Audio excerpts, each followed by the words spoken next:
What's up, guys? We are live breaking down UFC Fight Island Premium, and I'm feeling great. I'm feeling really, really good. Had a crazy week last week, coming off of probably the greatest comeback I've ever seen in my life. I started off the card 0-3, came back, hit Taporia, came back, got the Edson Barbosa and the who was it? Barbosa and the Tagir Ulanbekov parlay hit. And then I needed Corey Sandhagen to win for a winning night. He not only won, he went out there and finished the fight in the second round, and he cashed my under 2.5 as well. So finished the night 4-0. So a total of 4-3 on the night for a winning night. Was really happy that my biggest play, Corey Sandhagen, hit.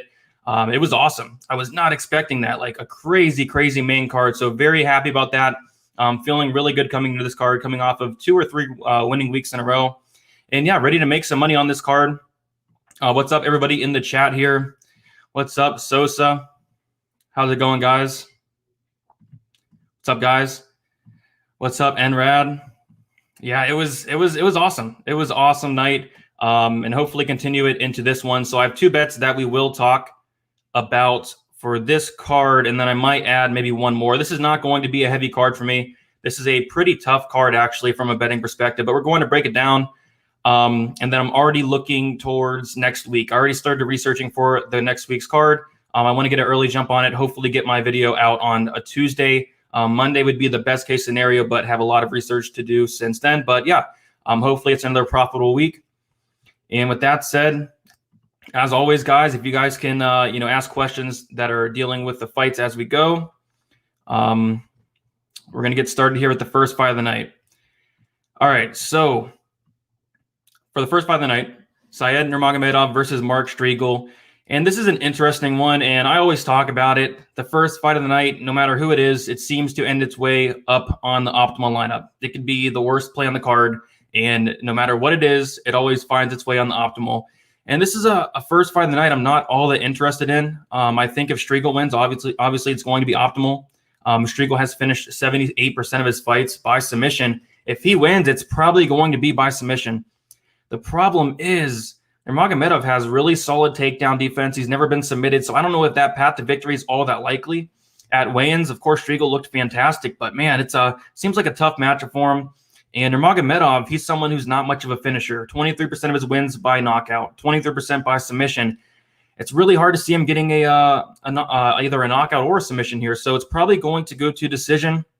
And I don't know if Nurmagomedov has the volume to really get on the optimal lineup, especially at that price of $9,200. So honestly, I'm probably going to be very low owned on this fight on DraftKings. As a bet, minus 400 just seems a little bit too wide. And I'll be honest, guys, I'm not doing a parlay this week. This is not the week you want to go out there and do parlays. Like, a lot of these big favorites are a little bit too wide, and a lot of their opponents are very dangerous. And we'll talk about it. Streagle's dangerous in his own way. He can definitely go out there and maybe get a submission, but definitely a pass for me. Minus 140. For a Nurmagomedov decision is a decent bet, but I'm probably going to pass on the first fight of the night from a betting perspective and on a DraftKings perspective. Does anybody have any action on anybody here?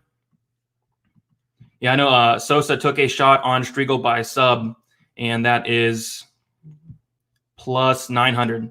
Yeah, so if Streegle wins, it's going to be by submission, so that's not a bad look, and it's probably in the early rounds too, so maybe a first-round sub if you are on Streegle could be a decent shot there. Going to be a close decision, in my opinion. Yeah, it could be a close, but Streegle does tend to slow down as the fight goes on.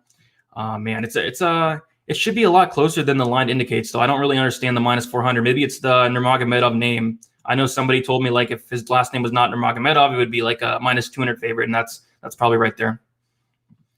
What's up, Wesley? Yeah, it is a very tough card here, but hopefully still get some profit here. I'd say the over. Not sure what it is, but, probably over hits there. I took Syed as a parlay piece. I don't hate it. Personally not doing that for me, though. What's up, Prodigy?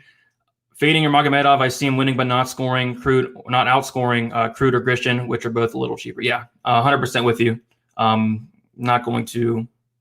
I'm not going to play much Nurmagomedov there, but I will have a little bit in the 150 max. But if I was playing like a lineup, I wouldn't have this fight in there. All right, getting on to the next fight. Maxime Grisham versus Antagulov here, and this should be a good one for as long as it lasts. So the thing with Antagulov is he has like 2 minutes of gas, and that's about it. In 27 fights, I think he's went out of the first round like 2 or 3 times. And that under 1.5 has hit in every single one of his fights besides like 2 times.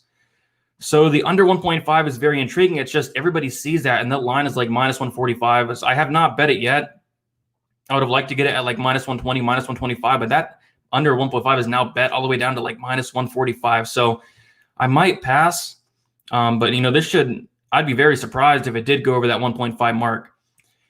As for Grisham, I mean, I'm just not impressed with the guy. Like, I don't understand the minus 345 price tag on him, because Antagulov, I mean, he has a couple minutes of gas, and maybe he can get an early finish there. So Grisham by KO minus 135 is not bad. Even Grisham by, inside the distance minus 165, it's a lot better than that minus 345. I would not lay the minus 345 whatsoever. But honestly, Grisham should get it done. Stuff to take downs of Antagulov. Antagulov's going to gas out in a couple minutes. It's actually pretty funny to watch, going back and watching his fights. He has a good, couple minutes in him, and then he just gives up. So, yeah, I might bet the under 1.5. I think the under 1.5 is probably the best bet for this fight here. Really hard to pick a side, because Antagulov could win in the first, 2, 3, 4 minutes. And after that, Grisham's going to take over and get the finish. So, honestly, probably doesn't even see the second round here. So, yeah, I'm looking at the under 1.5 really hard. I've not bet it yet.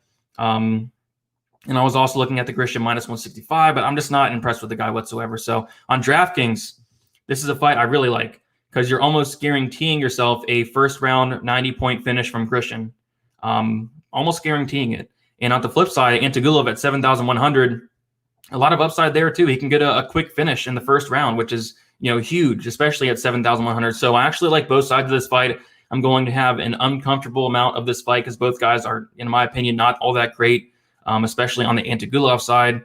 If he doesn't get it done in 2 minutes, he's toast. So, yeah, give me Grisham to get it done here. Should be a fun fight for as long as it lasts. Under the 1.5, yeah, that's probably what I'm going. I took your advice and went with under 1.5. It's probably a good idea there. Malarkey, 100%.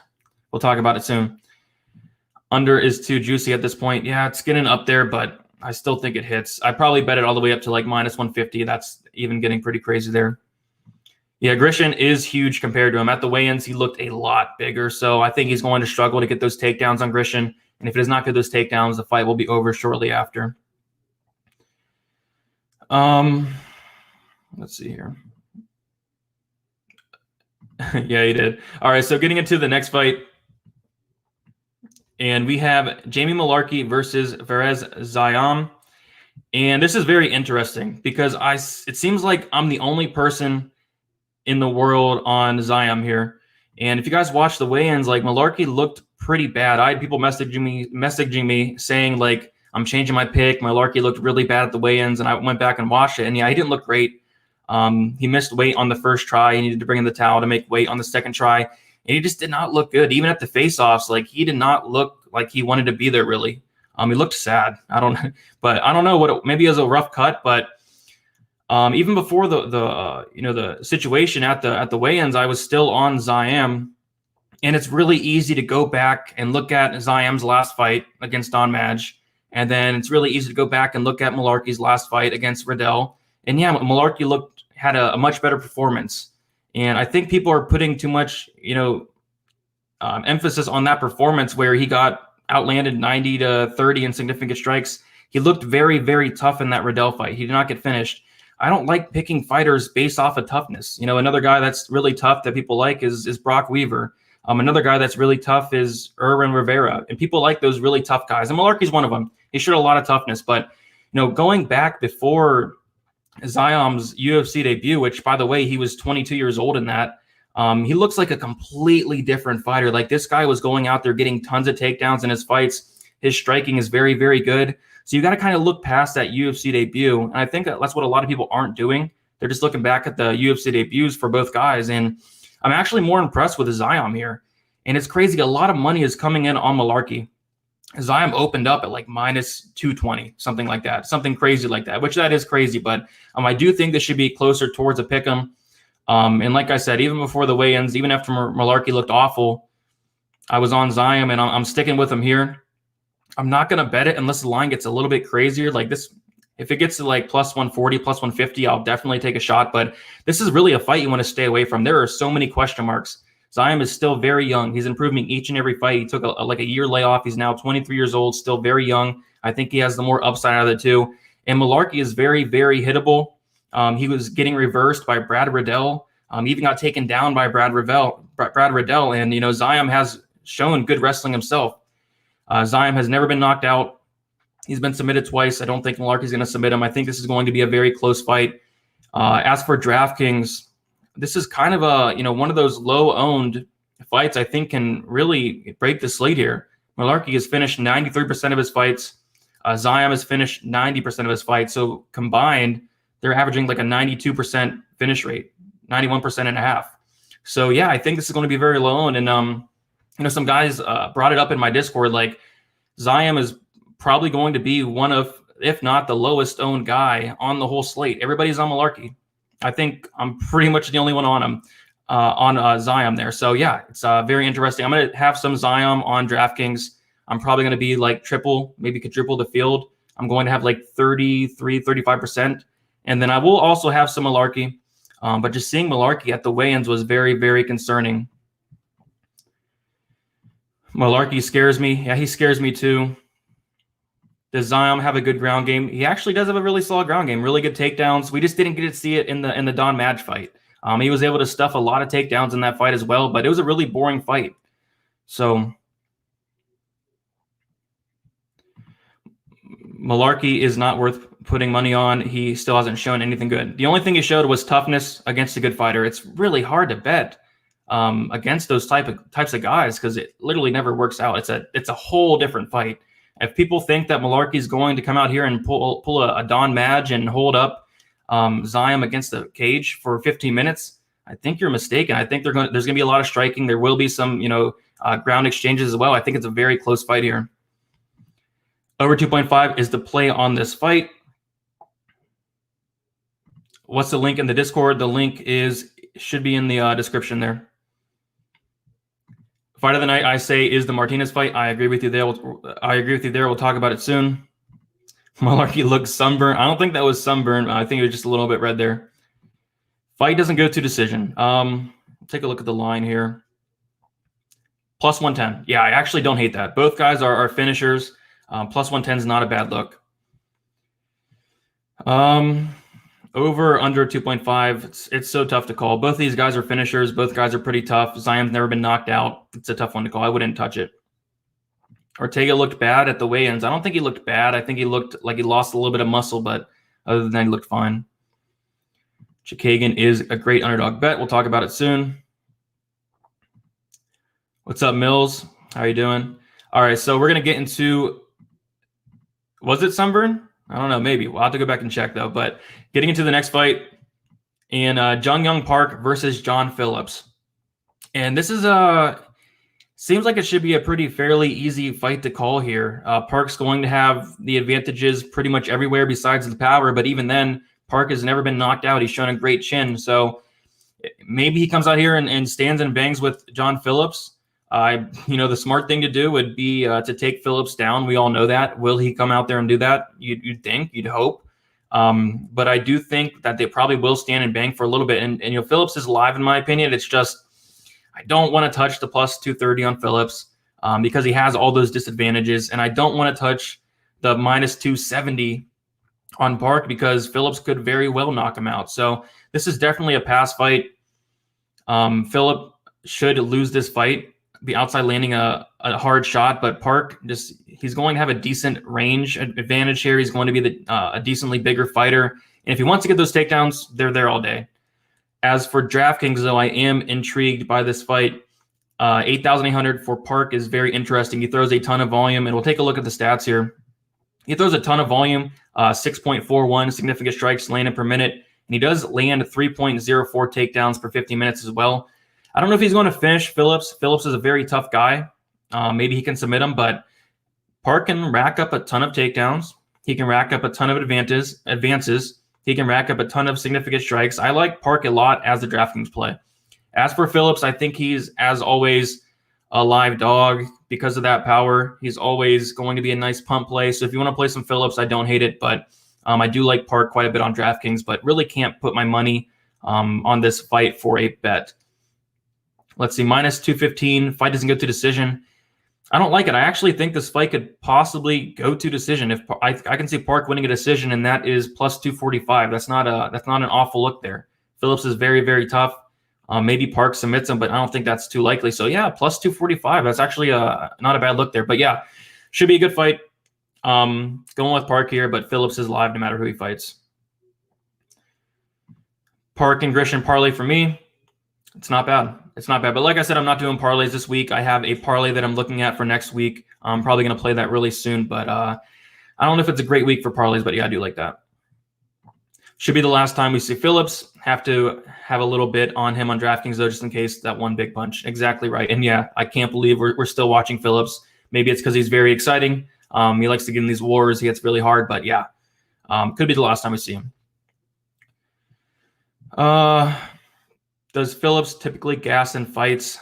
I think his gas tank's all right. It looked like he didn't show up in the best shape at weigh-ins, but he always shows up like that, so I think he's going to be fine. But yeah, Park should get it done fairly easy.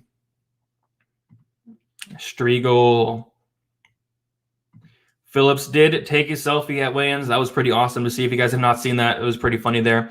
Thank you all for hanging out. 206 people in the chat, just jumped up to 215 in the chat. Thank you all so much for hanging out on this Friday night. If you can hit the like button, that would be sweet. Would be nice to get 100 likes by the time we get out of there. That's usually the goal, and we've been hitting it ever since. So let's get that 100 like mark there. And then we're going to get into the next fight. And finally, I have a bet on this fight here. And yeah, I don't have much action on this card. Might add a bet or two. But this is going to be a light card for me. But Jillian Robertson versus Poliana Botelho. And I like Robertson a lot in this fight. I thought at first Botelho could be a live dog, but just watching tape on her, watching her get taken down a ton of times by Calvillo, watching her get submitted so easily, I lost all that confidence in her. And just watching tape on Robertson, like, I am extremely impressed with Robertson. She is a savage, and that's her nickname, the Savage, because she is. Her last 9 fights have all ended inside the distance, whether she's getting the finish or getting finished herself. And I loved what she did in the Courtney Casey fight, her last fight. She knew she was at a disadvantage on the feet. She went right out there. She didn't mess around, and she got the takedown right away. And that's what that's her bread and butter, the ground game, and she knows that. And I love seeing fighters like that. I love seeing fighters fight to a game plan. Like, we all know Robertson has a big advantage on the ground, and she knows it too, and she implements that game plan. So I like that a lot. I like Robertson to get it done here. I like her to get it done inside the distance, and that is my play. I have Robertson inside the distance. I got it at minus 120, and I have 1.5 units on that. It is now minus 125, minus 130 on some books. And I like that play a lot. I mean, her last 9 fights have all ended inside the distance. I think it's only going to take one takedown, and I think the fight will be over shortly after.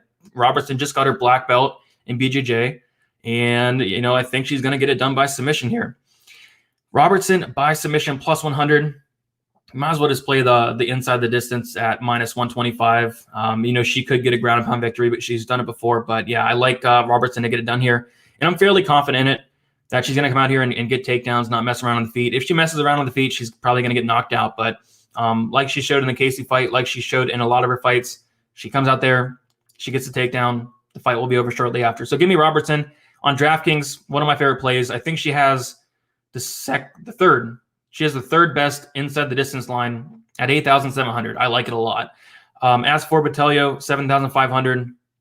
I think she's fine. I think if Robertson doesn't go for the takedowns, or if Botelho is able to stuff those takedowns, I think, she's live for a finish herself. So I think she's fine. But Robertson, she's a really good wrestler. And we'll take a look at some of the stats here. Robertson averages 3.33 takedowns per 50 minutes with a 52% accuracy. So she knows what she likes, and she goes out there and gets it done. So yeah, I like Robertson a lot. My first bet of the night, and I like it. Robertson zombie parlay. I like it. Women's MMA gods, please have mercy on me. Yeah, you're right there. Yeah, Botelho is big, just a little bit bigger than Robertson. Are you betting the sub proper into the distance? Definitely inside the distance, because she could get that knockout as well. Robertson easy. Robertson win in the third round. She did last time. The over under is set at like I think like over 1.5, under 1.5. So I don't know. The odds makers think that this could definitely finish early here, and I'm kind of with them. Am I at Fight Island? Yes, I am. You see the island in the background. There's the octagon, and hopefully Robertson goes in there and gets that early submission there. All right, so getting into the next fight. Gamrot versus Kudaverdiev. Some very hard names to pronounce here, but this should be a really good fight. And I don't know. They sized up really well with each other at weigh-ins. I mean, they look pretty good going against each other here. And minus 320 for Gamrot. It seems a little bit wide. I mean, watching the guy, he's very, very technical. I think he's a very good fighter. It's just kind of low output, and he's not really a finisher. And we'll take a look at some of the stats here. So Gamrot has finished only 53% of his wins, 29% by knockout, 24% by submission. Kudaverdiev, he's never been knocked out. He's been submitted once. He's a very tough guy. And I don't know. I feel like this fight's going to play out a lot closer than people think. Like Kudaverdiev, he's probably going to maybe throw the more output. He's going to have the more output. But obviously Gamrot's going to have, he's better defensively. He's more defensively sound there. And Kudaverdiev is the more dangerous fighter. He's finished 73% of his wins, and he does have some pop on his punches. So I'm kind of concerned here. I think it should be a lot closer because I do think Kudaverdiev is a pretty decent fighter himself, but got to go with Gamrot here. I like him to win a decision. Minus 135. If you're on the Gamrot side, it's not bad, but I personally want to stay away from this fight, stay as far away as I can because minus 320, it just doesn't make sense. I know Gamrot's undefeated, but Kudaverdiev, he's no scrub by any means. He's a really solid fighter. So if there's a finish, maybe it's Kudaverdiev by knockout plus 520. But I can't put my money on this fight either way. As for DraftKings, 8,900, it's really hard to play Gamrot. He's not much of a finisher. He's not some crazy power puncher. I think he can come out here and get takedowns. I think that would be a smart path to victory to take Kudaverdiev down. So he could do that. It's just I don't see him scoring more than guys like Grisham, than like Robertson, like the Korean Zombie, and you can go so on. But yeah, I like Gamrot to get it done by decision. I think it could be a lot closer. I don't want to put my money on it. Kudaverdiev on DraftKings 7,300 is interesting because he is the more dangerous fighter. If he does win, it's going to be by knockout, but it's a tough one. It's a tough fight to call. But give me Gamrot in what should be a closest fight. I think it's going to be a lot closer than the minus 320, though. I like what I'm seeing with Graham's grappling. Yeah, I do as well. He's not bad off his back. So, yeah. Best dog on the card, Kudaverdiev. I mean, yeah, I think he's pretty live here. I hate betting on these UFC newcomers because you really don't know what you're going to get. And we have two of them here. So, I mean, it's an easy pass for me. But, yeah, he could be live. He could be live. Big on Gamrot, but fitting this fight as a whole on DraftKings. Don't hate that. Jung, Ortega, Almeida, Silva, Crute, Andrade. Okay for single entry. Yeah, looks fine. Graham's got some good flexibility and sweeps. Graham's smash. 17-0 means his record's padded. He's fought some okay guys, but yeah, a lot of his fights are padded there. But he's a decent fighter. He really is. Zombie's no slouch on the ground. Never underestimate the Georgians. Yes, you are right. They have been fantastic. They have been really good as of late. Topuria last week was a Georgian, I believe. He looked fantastic against the law there. So, yep. It's a good fight, though. I'm really looking forward to this fight. And speaking of fights I'm looking forward to, Thomas Almeida versus Jonathan Martinez. And this is my pick for Fight of the Night here. If it's not the main event, it's going to be this one. As, almost all of Almeida's fights are extremely exciting and usually comes with a finish, whether it's him getting the finish or he gets finished himself. You can see it right there, 95% finish rate for Almeida. And I love this fight. So the line is kind of weird here. So a lot of love initially came in for Jonathan Martinez, and the line went to like a pick 'em, and I think Martinez was even a slight favorite at some point. But, a couple hours later, tons of money starts coming in on Almeida. And I agree with that. At first, I was thinking, yeah, I'm going to go in here and I'm going to fade Almeida's chin. But after watching tape on Martinez, I'm not overly sold on the guy. I mean, he won me some great money his last fight against, I think, like 39-year-old Frankie Saenz. Maybe he was 40. But he looked fantastic. But this is a completely different matchup. This is the biggest fight of his life. Big step up in competition from Saenz there. And there's question marks in this fight. The question marks of Almeida's taken a big layoff over 2 years. And maybe that helps his chin. Maybe that helps Almeida. Maybe he's been working on some things. And I was checking his Instagram a couple days ago, and he was looking really good. And we saw him on the scales today. He looks really good. Man, I just think this is going to be a war. This is going to be a war, and I think someone's getting finished. And for that reason, I can't really lay the -135 on Almeida. Honestly, if it was like +1, if this was a pick'em, I'd probably put some money on Almeida. It's just the chin, the layoff that's giving me pause there. But I really do like him to get this win here. +205 Almeida by KO, +160 Almeida inside the distance. But with saying that, all it takes is one knee from Jonathan Martinez and the fight's over. So yeah, it's a tough fight to call.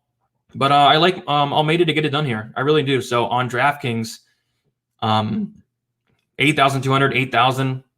I really don't see how this is going to be a boring fight. And I really don't see how this fight is not going to end up on the optimal lineup at that price. Someone's probably getting finished here. -180, fight doesn't go to decision. I think the under set at 2.5, and it's like -135. I don't love it, but I do think someone's getting finished here. So I'm going to take Almeida. I'm going to say he gets a knockout, but don't be surprised by the slightest if Jonathan Martinez lands a knee, because it's very possible. But I think the better fighter is Almeida. I really do. So give me Almeida to win by knockout. I'm going to have more in DraftKings, but I will have some Jonathan Martinez. But yeah, it's going to be a really good fight. My pick for fight of the night, personally. It's going to be an absolute war. Don't know how this will play out. It's going to be a war. It's going to be awesome. Martinez lost to Andrei Sukumtov, and that guy's really bad. Yeah, I brought this up on my predictions video. Somebody got really mad at me for saying Andrei Sukumtov's not a good fighter. But yeah, he actually got dropped hard by Sukumtov and ended up getting dominated a lot of that fight. So yeah, once I saw that, it's really hard to bet Jonathan Martinez, especially after seeing the Sukumtov fight, because Almeida would destroy Andrei Sukumtov. Almeida is getting KO'd, maybe. They both have high finish rates. Yes, they do. Pass on the fight betting wise, but big plays on DraftKings. I lean more Almeida in my lineups. I am 100% with you there. I wasn't impressed with Martinez versus Frankie Saenz. Yeah, I mean, I was impressed. Maybe it was because I had a lot of money on him. I had him inside the distance. I think I had him by knockout, actually. So he looked good to me. But yeah, probably could have finished him a lot earlier, if that's what you mean there. But yeah, wrong one. Under 2.5 on this one, probably. But -135, it's not a good line there. Can you make a video about how you got into MMA? Your knowledge is appreciated. Appreciate that, Nick. And yeah, possibly someday I could do that. I think that'd be pretty cool. What's up, Brady? What is up? Fight doesn't go to decision. Yeah, most likely. So maybe it's a good parlay piece. Fight doesn't go to decision, -180. Maybe I'll throw it in my Hail Mary. But it's a tough fight to bet. It really is. I think Almeida's the bigger fighter, but that chin is a concern.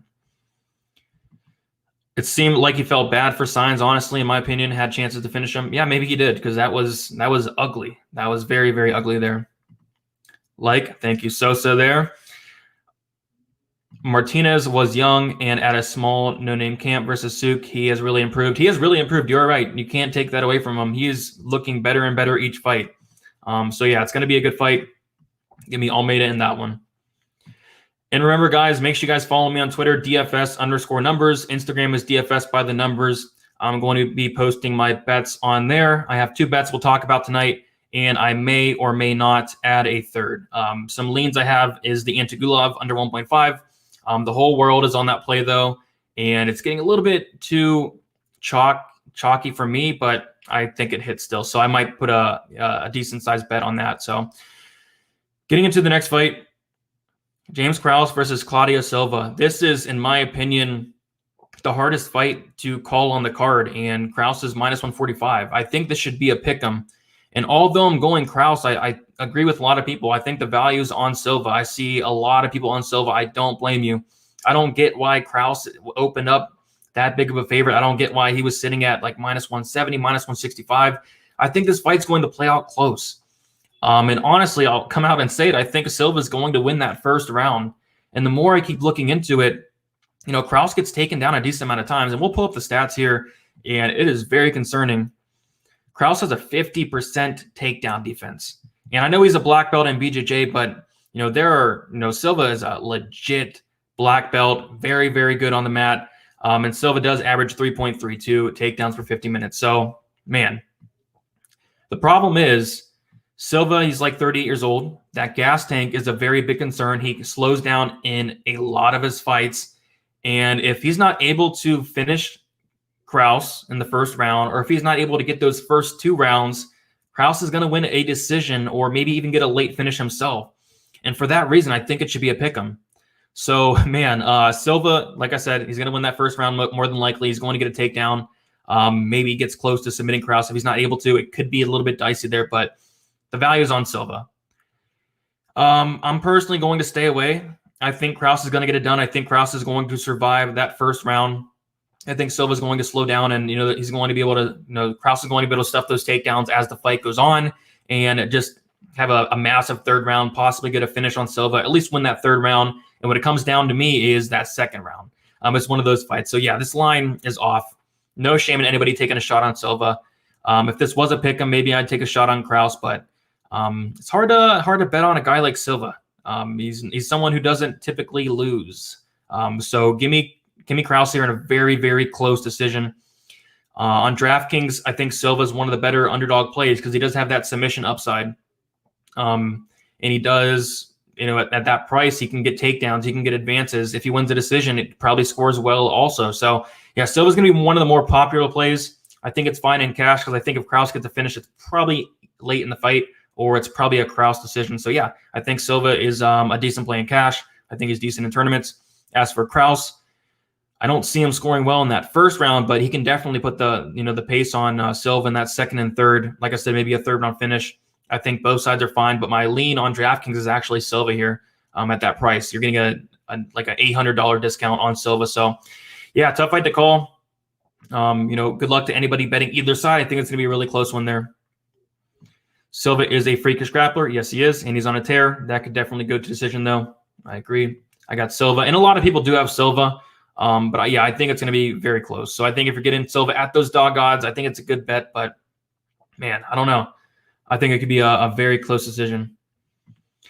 Krause by KO is realistic when Silva's gas tank empties. Yes. So I think it could be a third round. Maybe Krause in the third round could be a pretty good bet there. But, yeah, it's right here. If Krause wins this fight, it's on the feet. If Silva wins, it's on the mat. It's a striker versus grappler. So I think it should be a pick'em here. What do you think about McGregor and Poirier?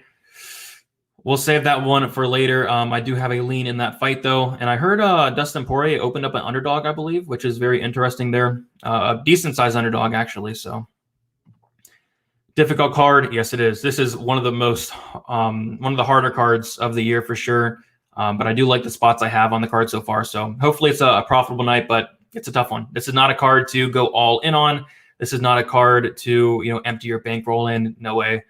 Be careful here. Some of these big favorites should not be as big as favorites, and some of these big favorites may lose, and I think there's a decent shot they do. Didn't like that Krause didn't want the fight.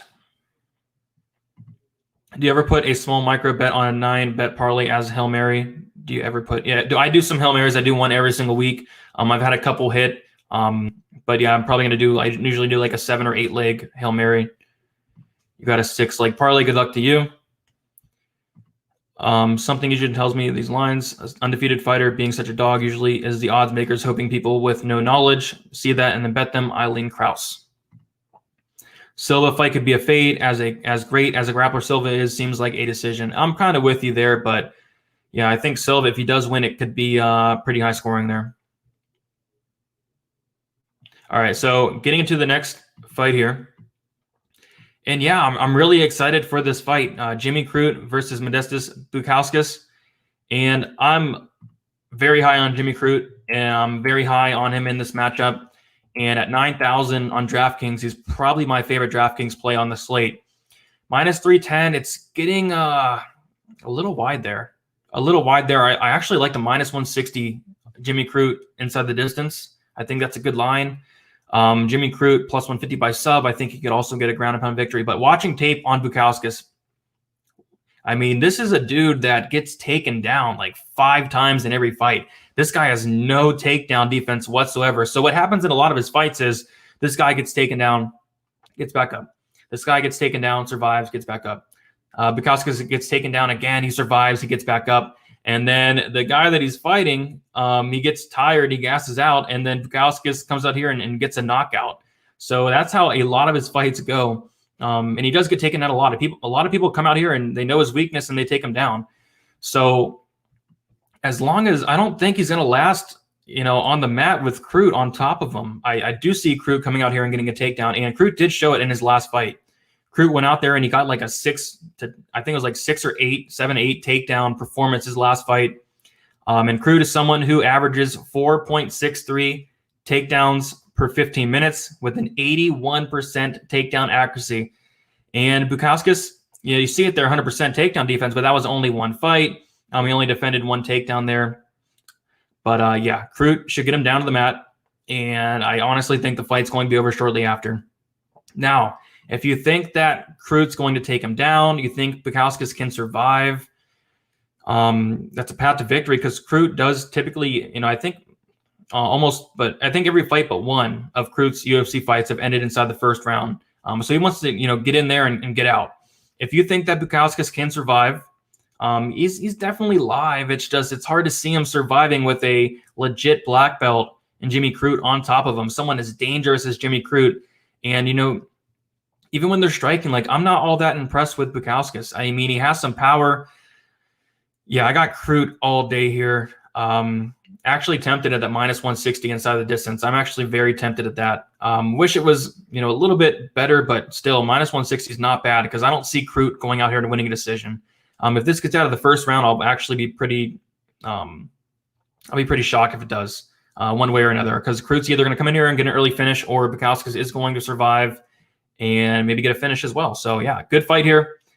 As for Bukauskas on DraftKings at 7,200, I actually have a decent amount because if he is able to survive, if he does not get submitted, if he does not get knocked out, he's live because Crute does have a kind of a suspect gas tank. So yeah, both sides for me, I'm going to be close to honestly 100% owned in this fight. This is a fight that has a minus 385 fight doesn't go to decision line, which is the greatest line on the card there. It was close between the Grisham and Antagulov there at minus 375. So yeah, close to 100% for me, and I'm really looking forward to this fight. Crute has to be careful with those Travis Brown elbows. Yes, he does. Those are very dangerous, but I don't know. I don't really see Bukauskas doing that on someone, the type of level as Crute there. Is Crute a wrestling beast? I mean, he looked like it in his last fight.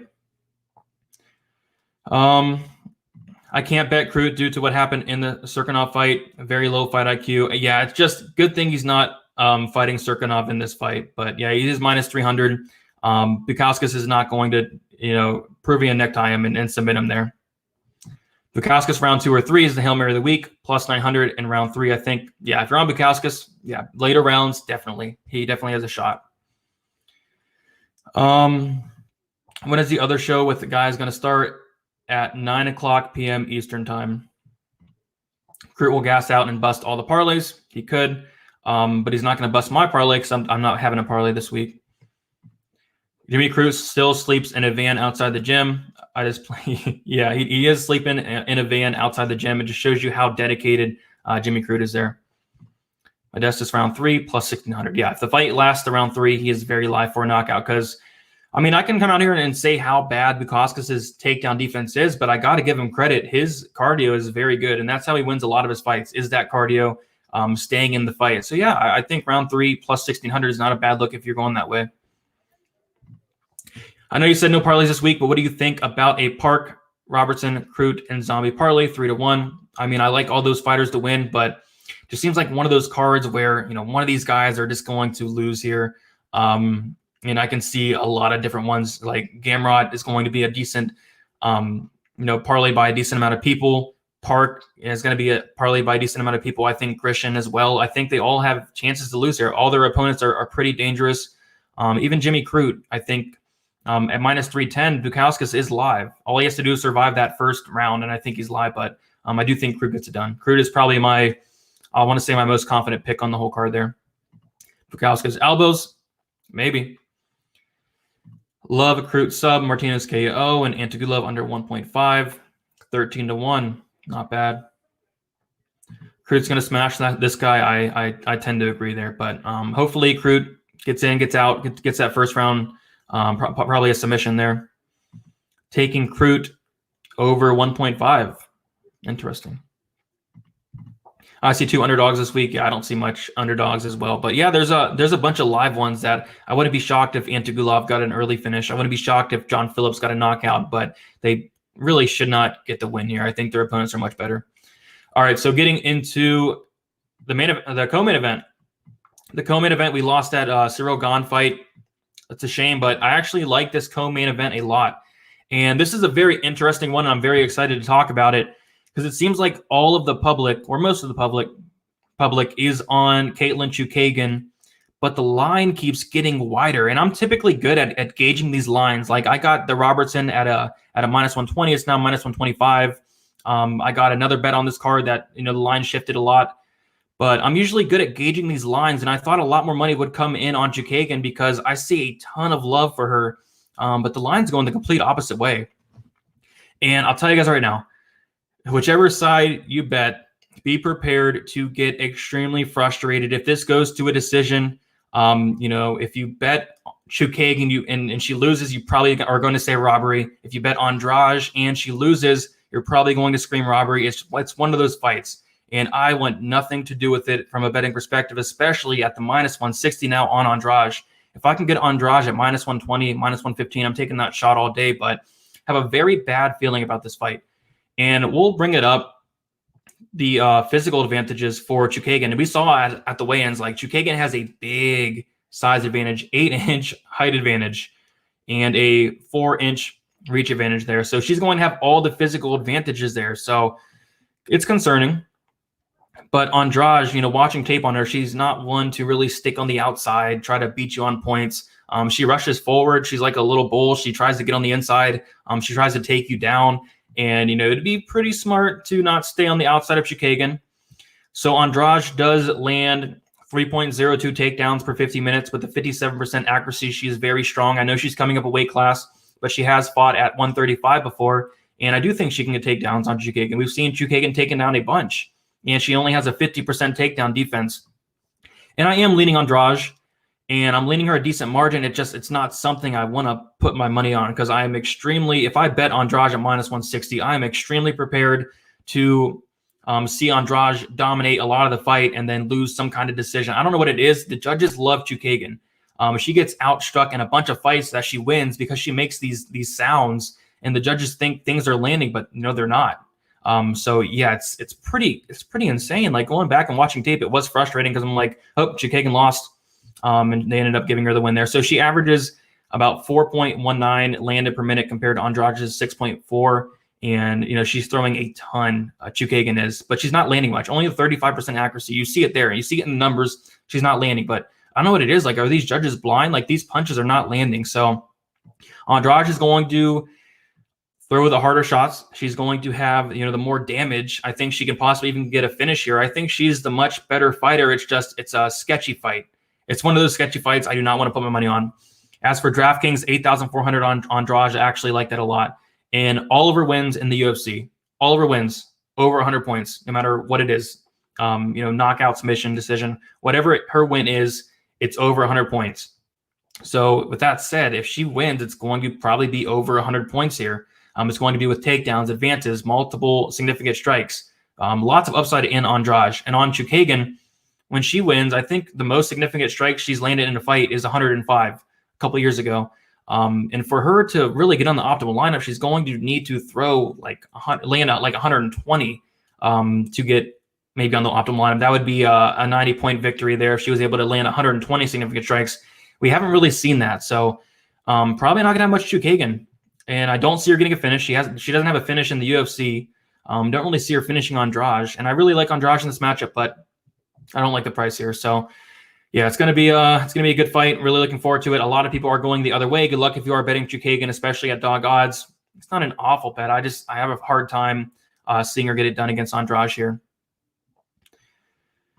Chookagian, however, looked more dominant in her last fight. She did, but we got to remember she was fighting the fake Shevchenko there. She was fighting Antonina. She's not going to go out there and take down Andrade and do what she did to Antonina. And even then, she couldn't finish that Shevchenko fight, which was very concerning because Antonina had absolutely nothing on the mat for her. So what are the odds for the fight to go to the distance? I can't see it on the sheet.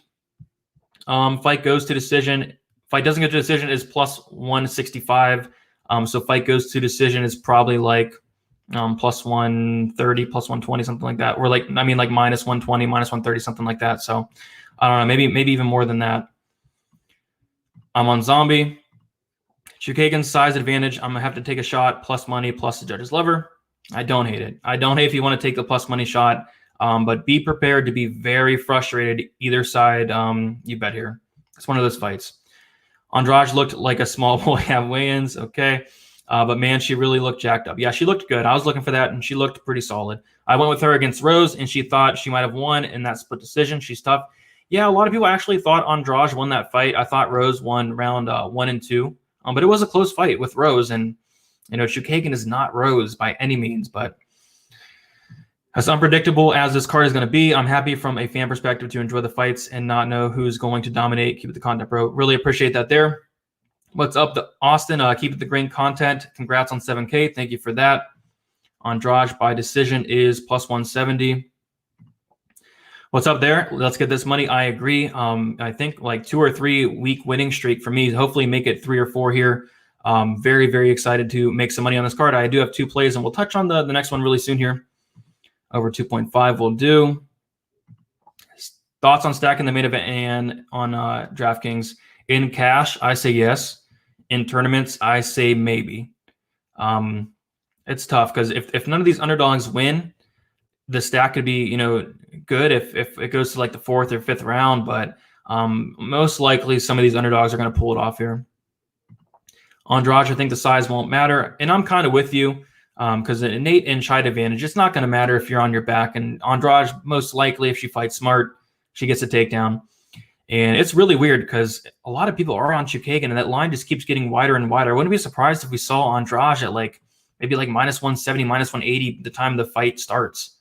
See a lot of money coming in on Andrade here, but it seems like everybody's going the other way.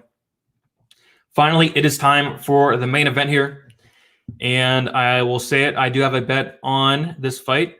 And it is my second bet of the night. It might be my only 2 bets. I might add 1, but I do have Chan Sung Jung, the Korean Zombie.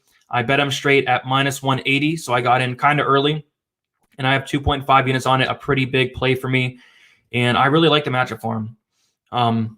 Ortega is someone who's coming off of a decent-sized layoff. Very concerning there. Like somebody mentioned earlier in the chat, he looked a little off at weigh-ins. I think he looked okay. It just looked like he lost some muscle. He looked a little skinnier. But Ortega is someone who took a ton of damage in his last fight, so it's really good he took those 2 years off. He absorbed like 290 significant strikes. 290 significant strikes against Max Holloway, set a record there, all that. And you can't absorb that many significant strikes against someone in the Korean Zombie, somebody who hits as hard as him. Like, this guy is very dangerous. He hits very, very hard. And we'll take a look at some of the numbers here. And of course, a lot of these don't mean anything. You see he absorbs 7.36 significant strike per minute Ortega. We can't look at that too much because he absorbed almost 300 against Holloway. But even then, in all but one of Brian Ortega's fights, in all but one, he's been outstruck.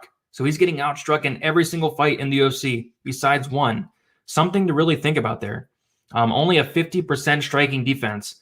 And that just seems like a recipe for disaster against someone in the Korean Zombie who is an absolute killer. I think the last time the Korean Zombie won a decision was in 2008.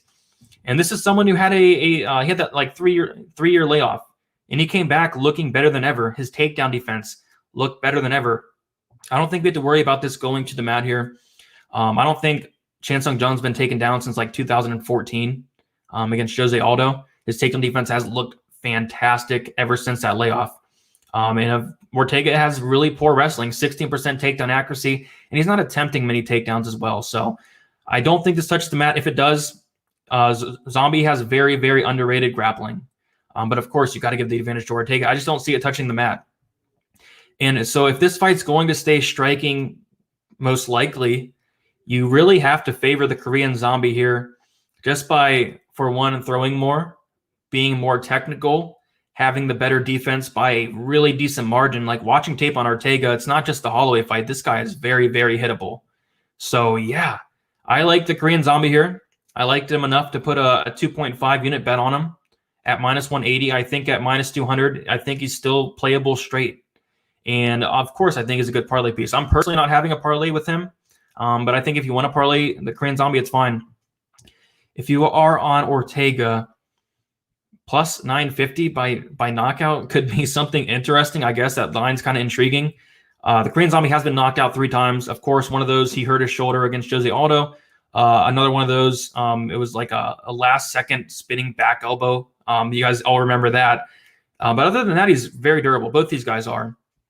And I was also looking at the over 2.5, which is like plus 100, minus 105. I was looking at that, but I'm probably most likely going to stay away because of how dangerous the Korean Zombie is and how hittable Ortega is. Because I know Ortega is very durable. He really is. But if you get hit by some of these shots by the Korean Zombie flush, I don't know if he's going to be able to last.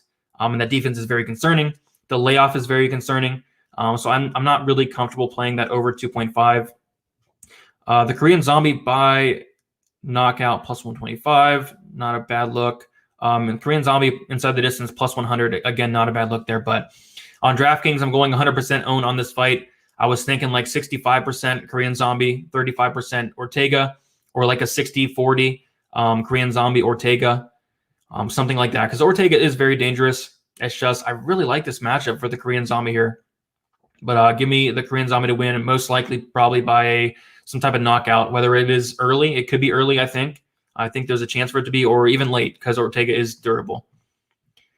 I really wanted to take Ortega, but he eats so many punches. That guillotine choke against Club Swanson was awesome. Zombie is a hunter. It could be trouble for Ortega. Yeah, I'm very concerned about it may not go into those later rounds.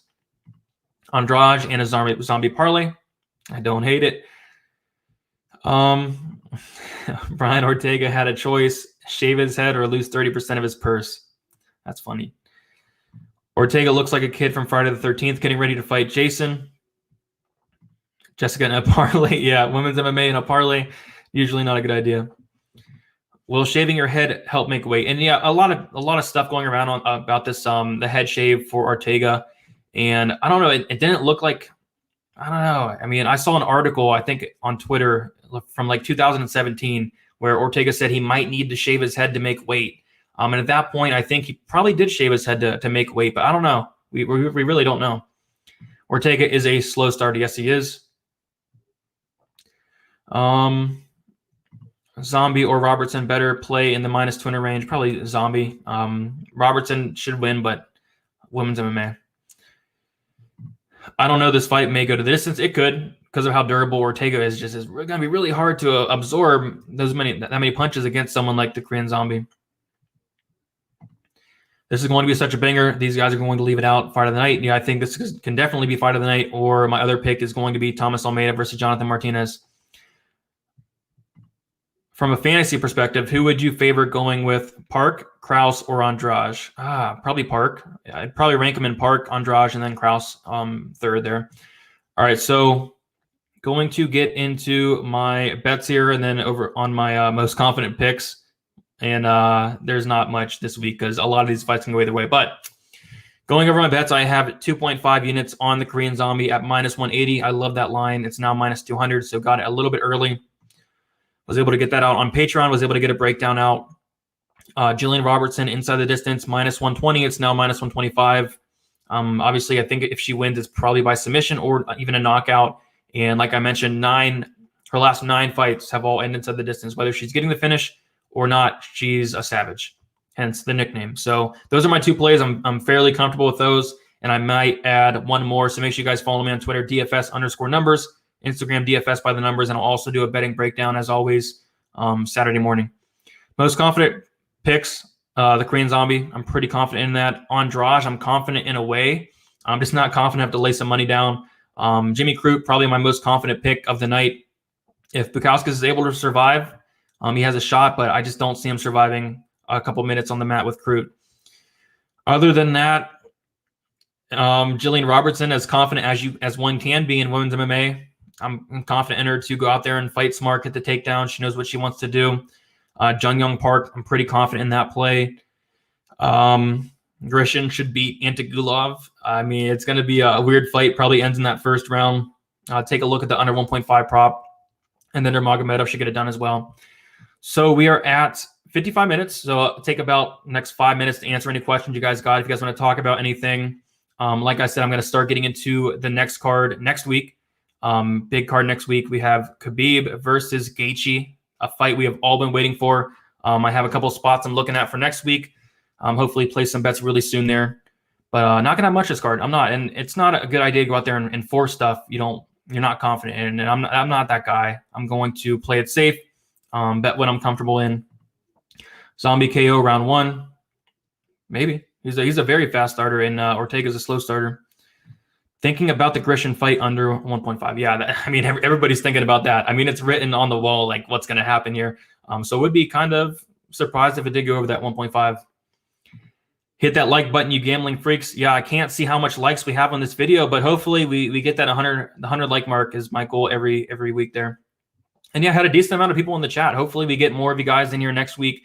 I'm going to be a very big card. I'm also doing some giveaways next week as well, as always. My Draftkings contest. Give out some free money to all my supporters out there. I'd like to get back to you guys. What do you think about the Mark Streegle Nurmagomedov fight? Touched on it a little bit. I think Nurmagomedov gets it done. Good defensive grappler. Good defensive takedowns. I think Nurmagomedov should get it done. 123 likes. Wow, that might be a record there.